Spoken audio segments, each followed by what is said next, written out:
Hello, today I'm going to show you not only how to revive any exhausted battery and leave it like new, but also how to double its capacity. And it's not just useful for these types of tool batteries, but for anything that carries lithium batteries. In this case, the battery of one of my tools was quite old, so it had almost no useful life left. But the controller and everything else was in perfect condition, so it doesn't make sense to throw it away. The first thing we have to do is disassemble it, and all lithium batteries, like this one, are the same. They have the battery itself and a controller inside that is responsible for regulating the charge, discharge, and temperature, among other protections. As the batteries are charged and discharged, they wear out until their useful life is over. To remove it, we have to cut these nickel strips on the sides, which are soldered to the batteries, and look for their replacement. The batteries I removed were 2000 milliamp hours and 1860 models. All of this is written on the battery itself, and now is when we can increase the capacity of the new battery we are going to make. I put these batteries that are also 18,650, but they have 2,500 mAh of capacity. So we would be gaining 25% more autonomy than the original battery. But also, the original battery was made up of 5 batteries and they were connected in series. That is, in this way.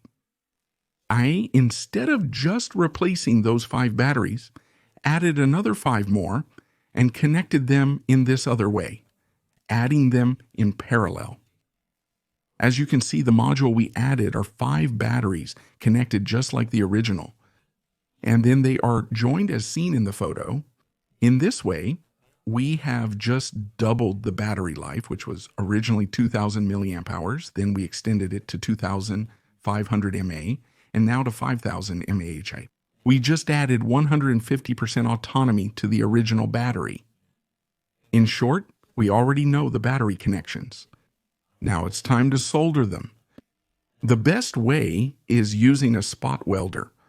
I made one with an old microwave transformer, from which I removed one of the windings, and through that gap I passed a turn of a thick cable.